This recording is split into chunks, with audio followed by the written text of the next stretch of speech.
Ќе видиме вечерва, ја би рекол можеби накратко, јас се надевам дека во некое идно време, можеби многу скоро ќе имаме така и цела серија околу ова, затоа што ова нас не засега сите. Ајде ќе се обидам ако најдам време, се надевам и така по некој слайд, па да биде малку по шарено. Како да го победиме гревот? Тоа е нешто што не мачи сите, верувам. Павле вели дека, ќе се сетите каде, со својот внатрешен човек наоѓам наслада во Божиот закон. Сеќавате како го кажува? Во онаа фамозна 7 глава Римјаните.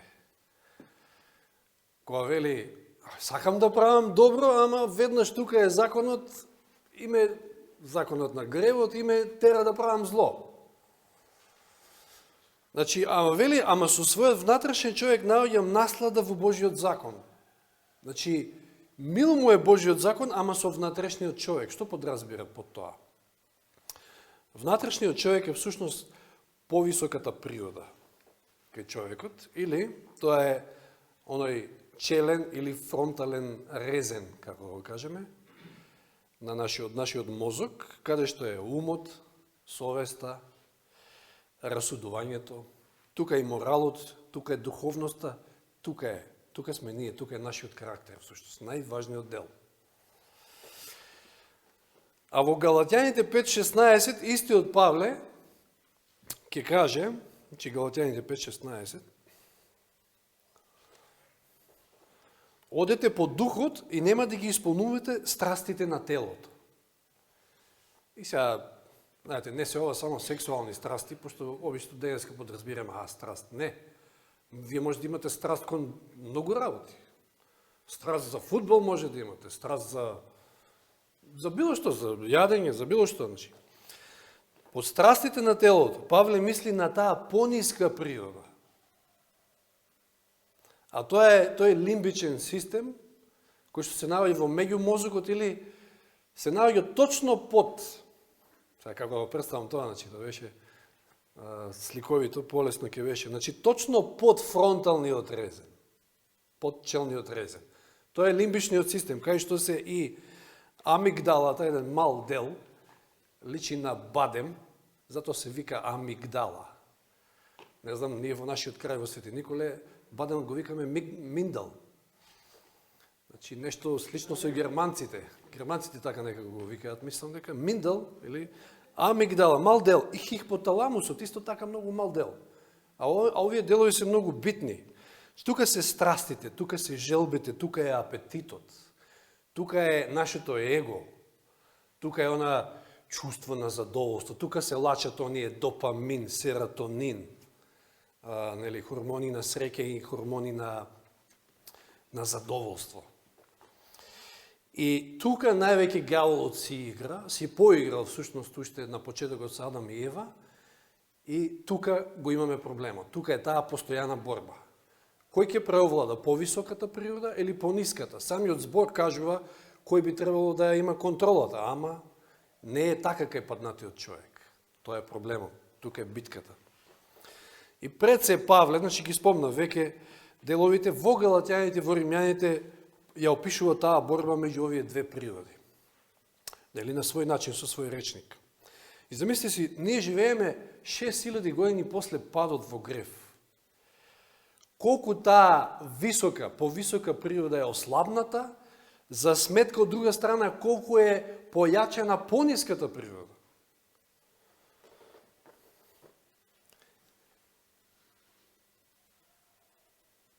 Затоа последица на тоа е да вашиот комшија пуши, сака да ги остави цигарите, ама никако да ги остави. Дори во денешно време живееме во време кога на самата пакла цигари пишува пушењето убива. Он е свесен. Неговиот ум му вели, ќе те убие тоа еден ден. Да, ама страста за пушење не му дава. Едноставно си продолжува. И да ги оставиме сега цигарите, меѓутоа, кажавме, еве апетитот, сакаме да си јапнеме нешто блашко, било што. Секој од нас има нешто омилено, онака. И да, обично чоколадото, мислам, кој го измислил, значи, стварно, не знам што, не би го кажал тоа, но да, го крева допаминот, да, чувствуваш некое задоволство и така натака. Крева и нешто друго, нормално, нели, и шекер и така натаму. Но тоа е таа борба. И знаете, кога ќе станете зависни, кога нешто често правите, и доаѓате во ситуација да се обидувате, повторно се обидувате да се откачите од тоа нешто. И на крајот се разочарувате и викате, не би ова. Не може. И клучниот дел е тој еден мал дел, тука во фронталниот резен, кај повисоката природа, тоа е волјата. Елен Вајд ќе каже, тоа е тој сите наш дел, тоа е нашиот дел. Тука Господ не дира. Волјата, нели? Ние сме створени со слободен избор, со слободна волја. Тука е проблемот, тоа е таа одлучувачка сила. Или Елен Вајд ќе каже, се зависи од правилната употреба на волјата. Сега, тоа не значи дека автоматски дека ако ја донесам одлука, еве ги оставам цигарите. Тоа не значи дека ќе го направам тоа. Од каде сега силата за да ги оставам? Треба да постои некоја сила. Треба да направи пресврт на тие две природи. Треба да почне да владее повторно повисоката природа.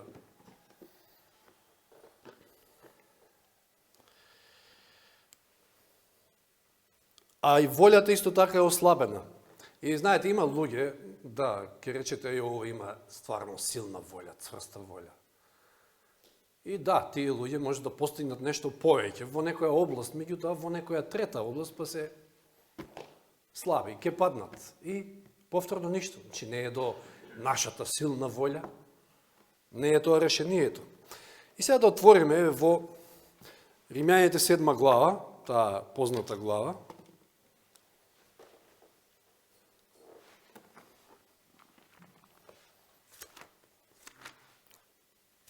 Да, некој не ме видел во ова издание, па сега ќе ме гледа.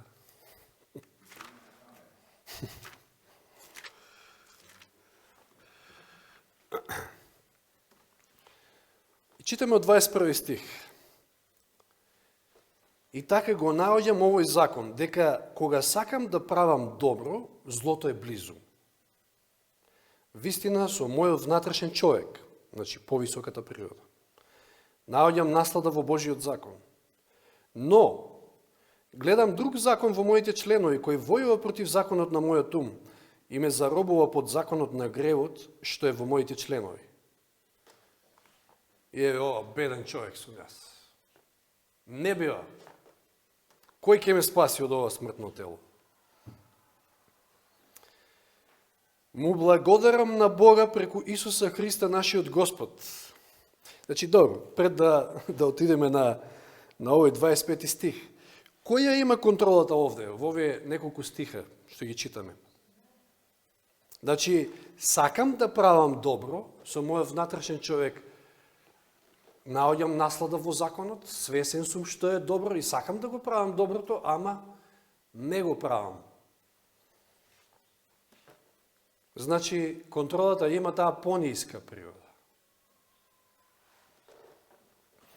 Решението е, минатиот пат кој бевте, се сеќавате. Фокусот.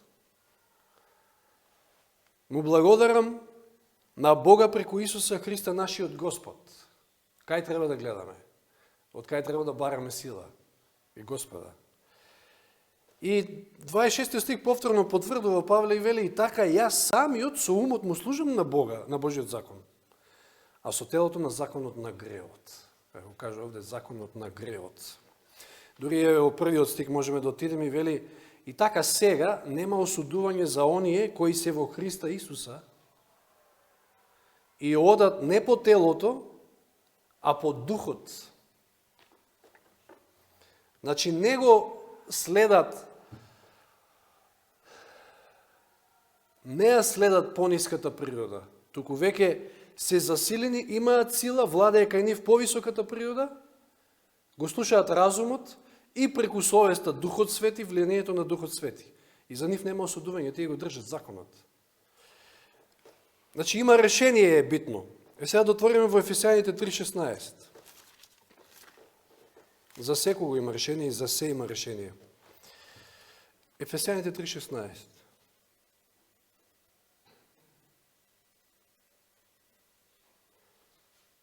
Да ви даде, Господ да ви даде, според богатството на својата слава, да зајакнете со сила преку неговиот дух во внатрешниот човек. Како јакнеме? Ефесијаните 3:16. Ке може некој затвори прозорците, ке молам. Па да, ама да концентрира малку.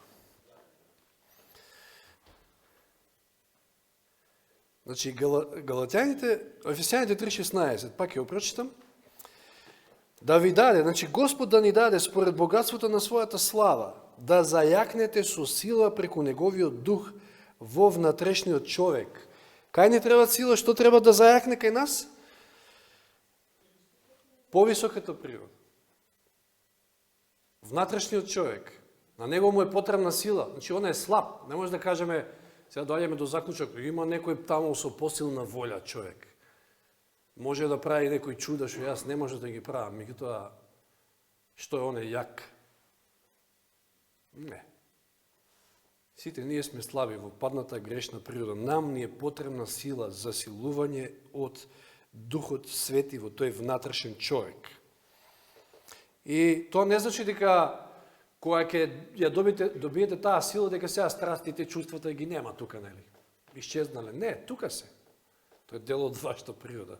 Така сте создадени. Но сега имате рамнотежа, не сте веќе сега слабиот наспроти, значи не сте Давид наспроти Голијат. И сега сте Давид, ама кој што оди во име Божие наспроти Голијат, така да се изразам, оно што засилен со силата од Бога.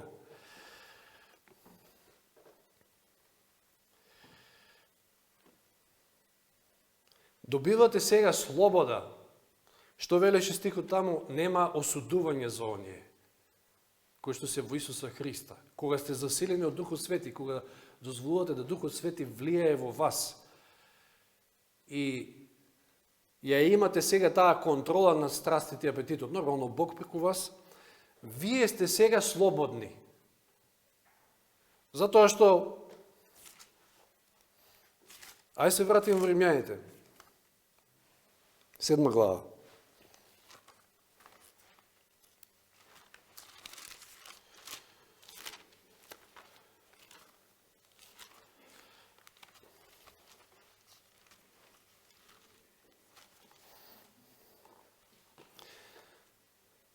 И така го наоѓам, овој закон, дека кога сакам да правам добро, злото е близу. Вистина со мојот внатрешен човек наоѓам наслада во Божиот закон, но гледам друг закон во моите членови кој војува против законот на мојот ум и ме заробува под законот на гревот, што е во моите членови. Роб, нели денеска зборувавме баш тој дел од пулката, губењето на слободата. Ѓаволот е тој кој што сака да не држи во робство, а Господ да не ослободи. Но, сега кога сте ослободени, треба да донесете одлука за понатаму. Што понатаму? Ефесијаните, ќе се вратиме сега во Ефесијаните, ќе читаме 16 го прочитавме, ќе читаме од 17 стих.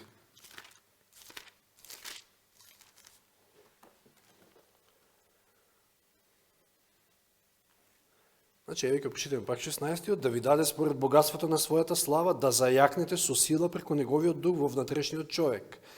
Та преку вера да се всели Христос во вашите срца.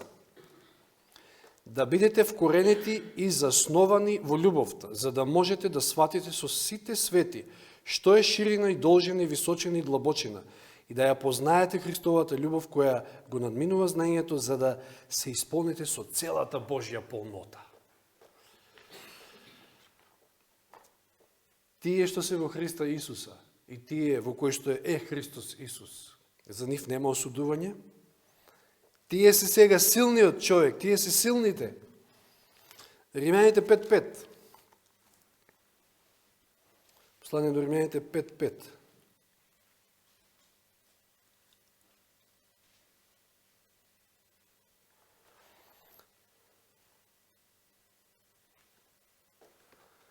А надежта пак не разочарува, зашто Божјата љубов е излејана во нашите срца преку Светиот Дух. Ја спомнавме претходно во Ефесијаните љубовта. Со љубовта, тоа е всушност Бог. Тоа е Светиот Дух.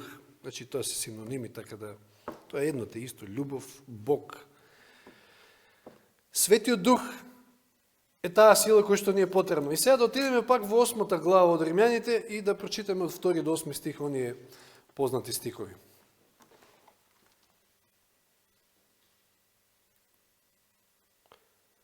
Значи, рековме и така, сега нема осудување за оние кои што се во Исуса Христа и одат не по телото, а по духот.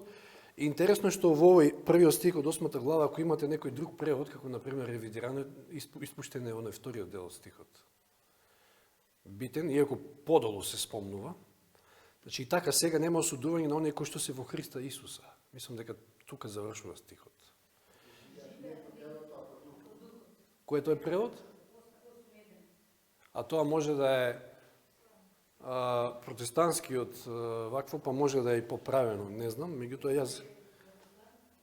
Аха, може. Добро, ја не знам што гледав тоа беше. Може го гледав динамичниот превод, може би. Добро.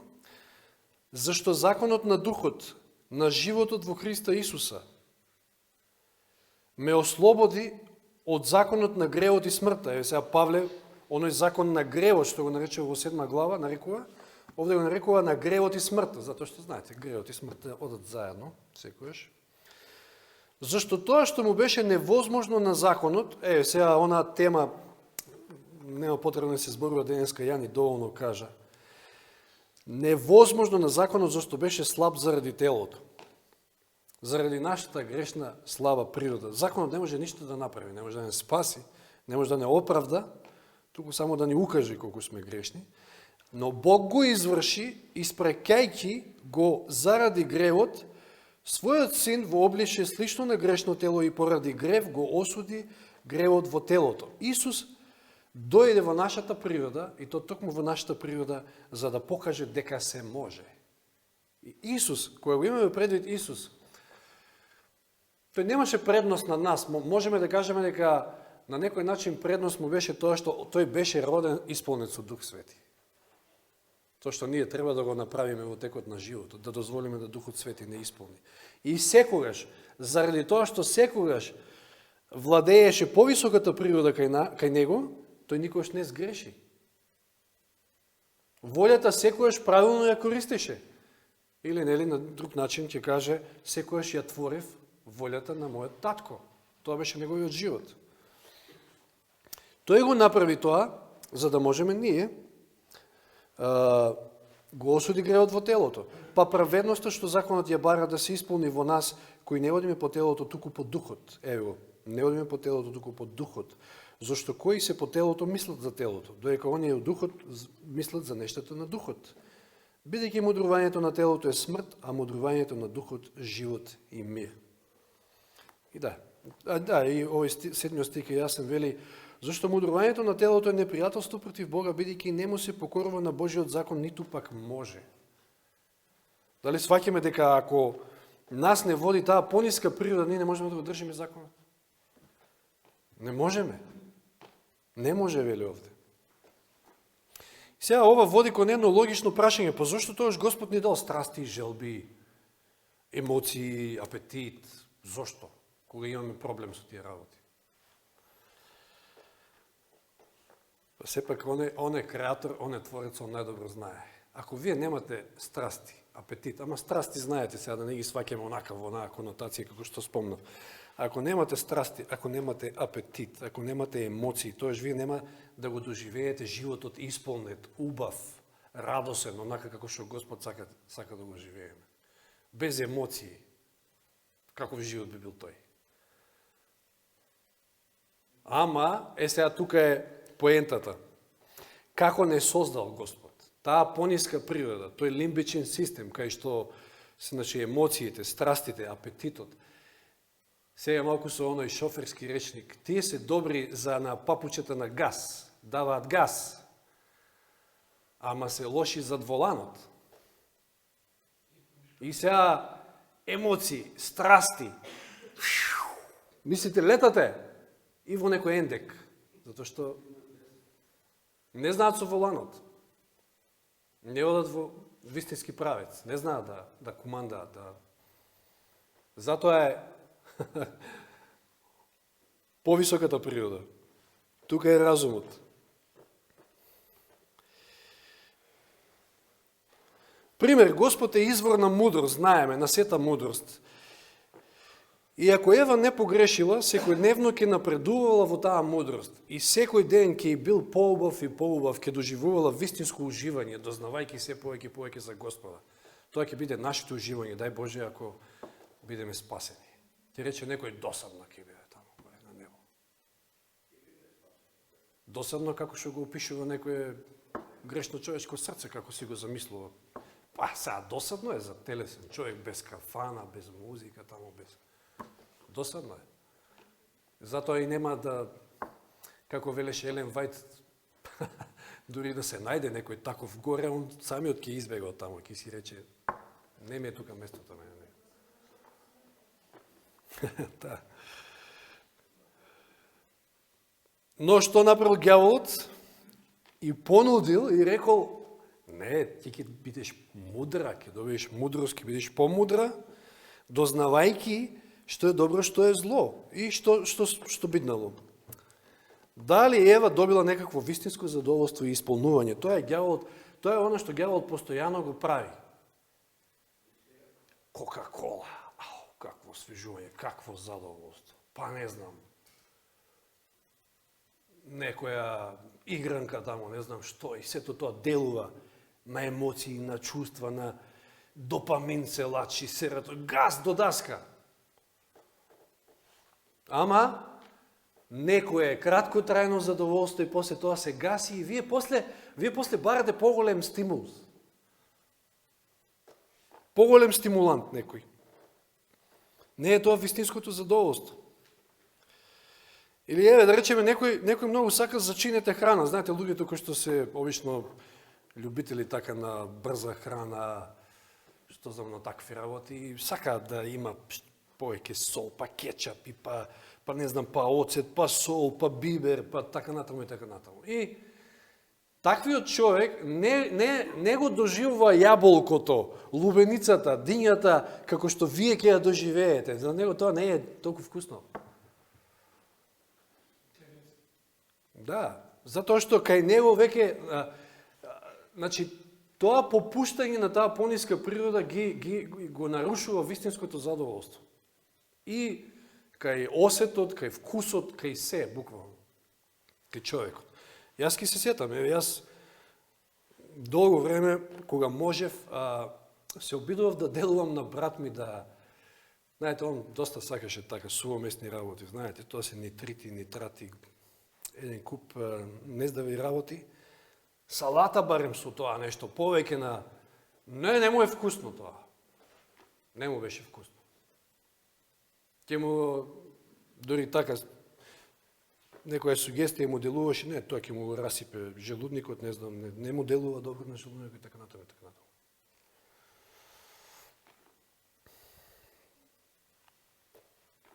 Значи, гресните склоности едноставно го намалуваат капацитетот кај човекот за вистинско уживање.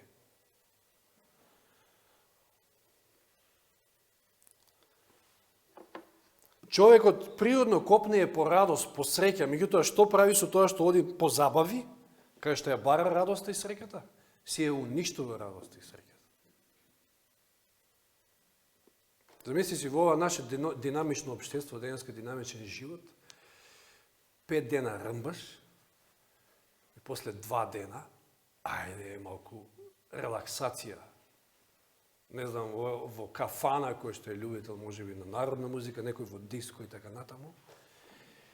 И знаете, тоа со години и на вас организмот со тек на време ви бара поголем стимуланс.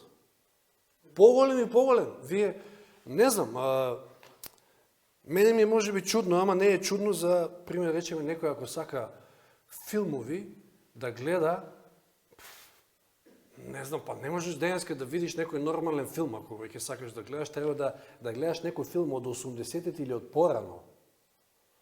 Затоа што овие новиве се повеќе, ако ви се навикнете на насилство, на повеќе насилство, видите како стануваат филмовите сега се понасилни и понасилни, затоа што на човекот му треба поголема стимулација, поголема, тоа е таа ниска природа.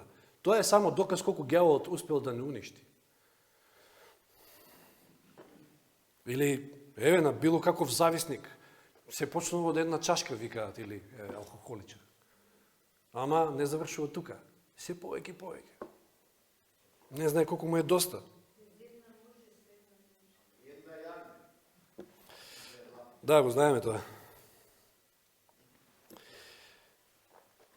Една зборува малку на слична тема и нормално не можеш да не се сетиш на онаа позната песна хит од Кутриот човек, ќе кажам I can get no satisfaction. Диме ја знае сигурно. И колку голема вистина кажам.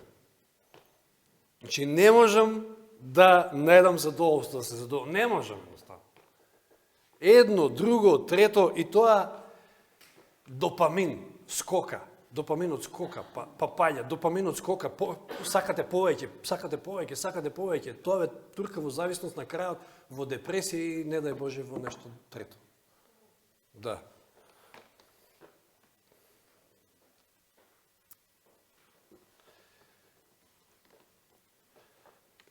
Ќе ги спомнем овие работи при крај, а ова е сега битното. Значи, ако волјата е клучниот момент, тоеш ѓаволот тука сака највеќе да удри и удира, да ја освои, да ја придобие за себе нашата волја. И Елен Вајт пак ќе кажам, вели, се зависи од правилната употреба на волјата. А правилна употреба на волјата е да му ја предадеш на Бога, затоа што таму е силата. Дали видовме дека силата доаѓа од Духот Свети. И знаете ли како најуспешно ѓаволот го прави тоа? Со заведување. Да ве заведе. Или, можеме да кажеме, оригинално со хипноза. Тоа го вели Елен Вајт. Ева била хипнотизирана кај дрвото. И како го прави тоа ѓаволот? Знаете во која фаза, во кој режим мозокот работи кога сте хипнотизирани? Оно е алфа режим. Оние ниски алфа бранови, наречени. И знаете ли што тогаш функционира? Значи, до даска лимбичниот систем, подсвеста, тоа е, всушност, тој дел, подсвесниот дел на умот, денеска некој го спомна Зоран, мислам. Тоа е подсвесниот дел. Тука можеме да ќе кажеме неколку работи, што се надевам може во иднина малку подетално. Свесниот дел не работи, овој дел не работи, не информациите кои што не минуваат воопшто тука. Тука се филтрираат информации, директно одат во подсвеста, а подсвеста не знае да каже не. И затоа вие кои сте хипнотизирани, вие сте во рацете на тој што ве хипнотизирал и се што ќе ви каже може да ви сугерира што сака и вие само да и го извршувате. Тотално е исклучен фронталниот резен. А знаете ли како човек паѓа во хипноза? Е обично платното, ама ве тераат да се фокусирате на тоа. Што зборувавме минатиот пат? Лекот е ако се фокусираме на Христа и вика гледајте во Божјата слава, во Христа. Христос е тој кој што ни ја прикажа Божјата слава и Божјиот карактер на земјата. Но ѓаволот сака да не дефокусира од Христа и да не фокусира на било што друго, а тој има моќни начини и еден куп начини како тоа да го направи. и ќе ви го измести фокусот, ви, место вистина, ви дава лага и на тој начин ве заведува, вие сте хипнотизирани и тргате по него. Че ви повторно таа ниска природа над повисоката, која што е исклучена тотално. И сега овде не би сакал да одам на таа страна, ама некако не може, а да не кажам, еднаш имав прилика, требаше да имам прилика да излезам во црквата во Велес и да зборувам за влијанието на телевизијата и токму на овие алфа и бета зраци, бранови, и не ми дадоа. Кога слушнаа каква ми е темата, требаше 15 минути, така некој младинско богослужение беше, не ми дадоа да зборувам. Дотичниот пастор тогаш. Но најголемиот хипнотизер е телевизорот. Вие кога гледате телевизија, само ви дотураат информации, само ги примате. Ова не ви работи тука. И да, денеска спомна, мислам, Данило, оние реклами, кратки реклами, ама знаете ли зашто се прават така? Како силно влијание имаат на лимбичниот систем. Тоа знаете како се запишува таму. Уствари и целата меморија, се што правиме ние во животот и што сме направили се запишува таму, во лимбичниот систем, во подсвеста. И интересно е зошто можеби некои имаат поголеми проблеми во некои области од животот, затоа што колку поемоционално сте го примиле тој некој момент во вашиот живот, толку по-јако е запишан таму и потешко е да го совладате после во живот.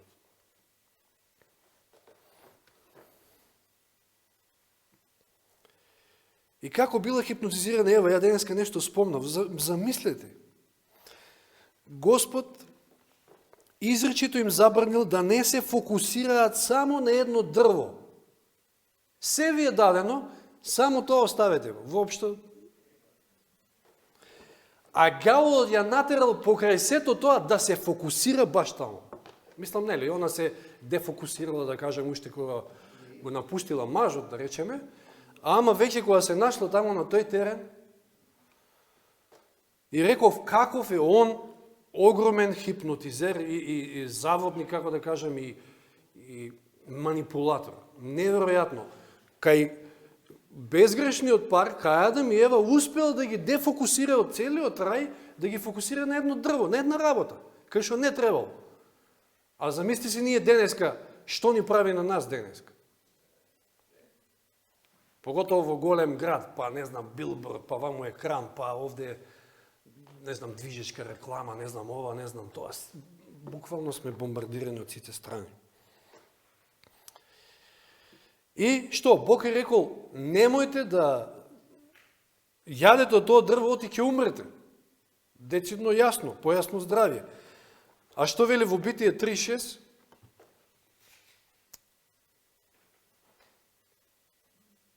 Како тоа од она не фаќајте, ќе умрете, не јадете, ќе умрете, жената дошла во ситуација да види дека дрвото е добро за јадење, пријатно за очите и дрво пожелно за да се постане мудар. Од каде ова? Како тоа видела дека дрвото е добро за јадење? Видела, да, точно што е изразот. Уште не го пробала, ама видела. Змијата јаде и вели, еве, нема да умреш, еве, јас не умирам. Па не само тоа, туку ќе станеш и мудра. Па пријатно за очите, а видите, пријатно е, па нормално. Ќе го направи тоа пријатно. Ѓаволот ќе удри тамо во емоциите, во... Значи, да се фокуси, штом се дефокусирате од она, вистинското и на другите работи. И набра од неговиот плод и го јаде, му даде и на својот маж, кој што беше со неја, па и тој јадеше. И еве, затоа сме во оваа бедна ситуација, каде што ја имаме таа секојдневна борба меѓу повисоката и пониската природа. И ни нема спас ако не дозволиме да Духот Свети не засили. Сега, една работа тука ќе спомнам, мислам дека е битна. Ајде читаме во 2 Петрово, 1 глава. 2 Петрово, 1 глава, од 12 до 14.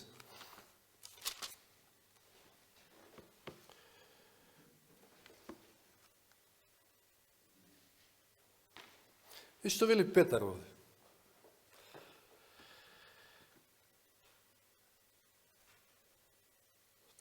Второ Петрово, 1 глава, од 12 до 14. Затоа ќе гледам секојаш да ве подсетувам на овие работи, иако вие ги знаете. И сте утврдени во сегашната вистина.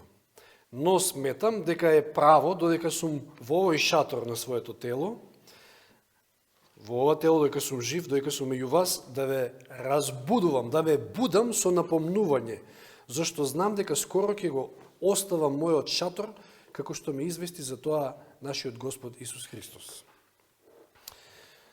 Зошто да ги подсетува на оние работи кои што тие веќе ги знаат? Повторувањето е мајка на знаењето, ќе кажеме, ама и многу повеќе од тоа. Не е клучно знаењето, па ние се знаеме, ја колку пати викам на квиз некој онаков да во врска со Библијата да не стават, ние ќе видиме сигурно прваци.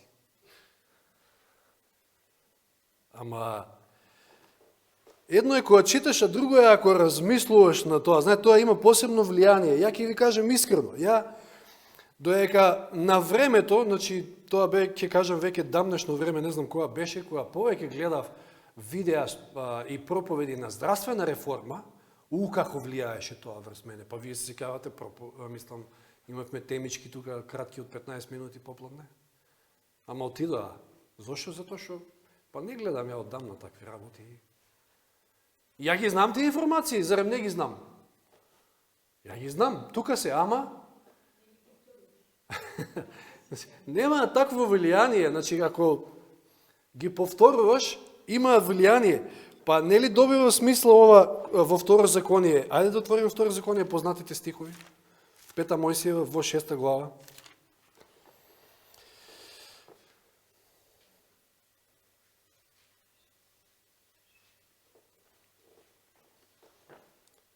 Че не е доволно да ја знаеш вистината, да ја имаш вистината, треба да дозволиш вистината тебе да те има. А за тоа да биде ти треба да медитираш, да размислуваш, под наводници медитираш врз она што го читаш, не само онака. Значи точно е, брат Зоран повикуваше вчера дека треба да најдеме време и треба редовно да читаме Библијата, но не само онака. Чуј Израело од 4 стих 6 глава, односно да, од 4. Ели првин вика, слушај Израел, упази ги, врши ги заповеди што ти ги даваме, така натаму. И 4 стих вели, чуј Израелю, Господ е наш Бог, Господ е еден. Затоа љуби го Господа својот Бог со сето свое срце, со сета своја душа, со сета своја сила. Овие зборови што денес ти ги заповедам, нека ти се врежат во срцето. А како? Напомнувај им ги на своите синови, зборувај им ги им за нив кога седиш дома во својата куќа и кога одиш патем, кога легнуваш, кога стануваш. Повторно и повторно, повторно и повторно. Во секоја ситуација напомнувај им ги, врзи ги на својата рака за знак и нека ти бидат како запис меѓу очите, напиши ги на довратниците на својата куќа и на своите врати.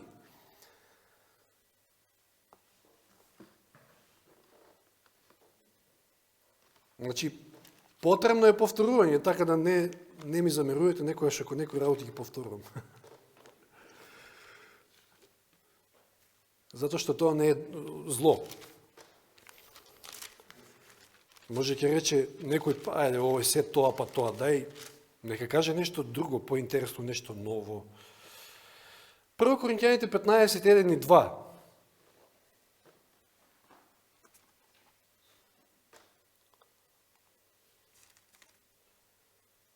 Ви напомнувам, браќа, гледате што вели Павле овде, слично нешто. Ви напомнувам, браќа, за Евангелието, кое ви го проповедав и кое вие го примевте и во кое стоите. Зошто повторно им го напомнува? Им го повторува кој што вие го примевте веќе. Евангелието кој што го примевте. Преку кое и се спасувате ако го држите цврсто како што ви го предадов, односно проповедав, освен ако не сте поверувале напразно. Аха.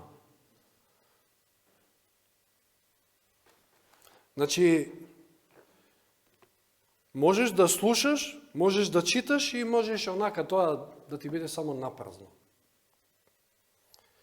И затоа вели, ви го повторувам, ви го наповедувам, браќи, Евангелието, кој што веќе ви го проповедав.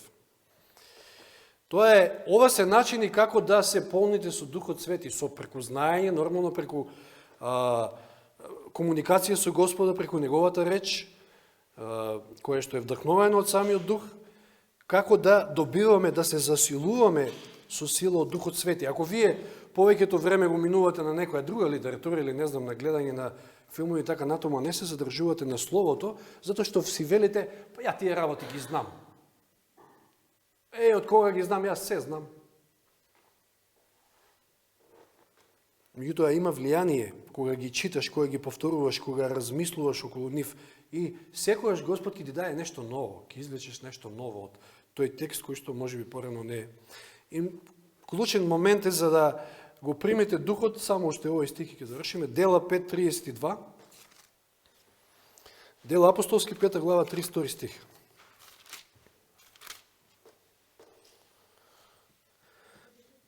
Пет 32 Дела апостолски. Нема да биде овој последен. 5:32, затоа што се е важно да се каже. Ние сме сведоци за тоа и Светиот Дух, кога Бог им го даде на оние кои му се покоруваат. Кога сме кај покорувањето, отворите сега во Јаков 4 глава 7 и 8. Јаково послание 4, 7 и 8.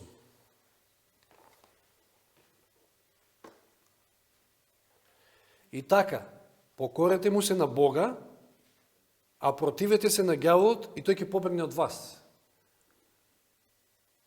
Се сеќавате на почеток го кажуваме, ние сме слаби, ѓаволот знае дека сме слаби. Значи, ако не му се покориме први на Бога, а со покорувањето ќе го примеме Духот Свети, ако сме покорливи, како што велеше претходниот стих, тогаш ѓаволот ќе побегне од нас, затоа што знае со кого ќе си има работа тогаш, не со нас.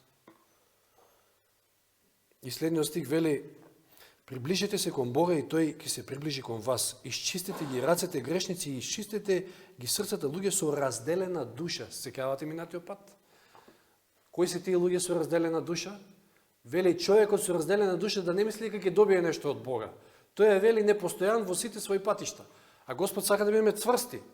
Човек со разделена душа, човек со разделено срце е лаодикеецот. Затоа е млак. И е слеп. Нешто го изгубил фокусот, нешто што му паднало перве, катаракта, нели? Туку и е слеп. И му треба очна мас, му треба будење од Духот Свети, му треба делување на Духот Свети, кршење, значи, нели, претходно покорен, треба да го прими Духот Свети и понатаму исцелување и засилување од Духот Свети. Пословици, и ова ќе завршиме. Пословици, 1 глава, 22 и 23. Прва глава Пословици, 22 и 23. До кога вие глупави ќе ја любите глупоста и до кога на подсмевачите ќе им биде мило подсмевањето и до кога безумниците ќе го мраза знаењето. Послушајте ја мојата опомена. Ете го излевам својот дух пред вас, сакам да ве поучам со своите зборови. Како го примаме духот во кои ситуации? Ако послушаме опомената од Господа. А тој секојдневно се обидува и делува преку совест. Преку оној дел од еден од деловите, значи кој што се наоѓа во тој челен резен. И борбата е постојана и постојана, но мислам дека е јасно како можеме да победиме. Било каков грев, тука е поентата. Прво, дали јас сакам или не сакам, тоа е исто битно, затоа што гревот треба да ми стане омрзнат. Како ќе ми стане омрзнат? Ако јас го сакам. Еве ќе донесам одлука, сакам да го оставам пушењето.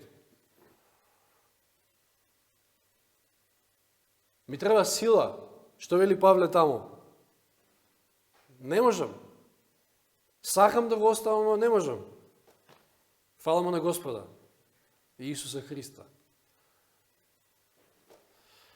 Треба да се засели таа наша ослабната волја. Треба да излеземе од прангите на ѓаволот, од неговата хипноза. Да прогледаме, да се фокусираме, да прогледаме со вистински очи, да дозволиме Духот Свети да не разбуди, да видиме во што живееме и како живее. Тоа е постојана борба, не велам дека е лесно.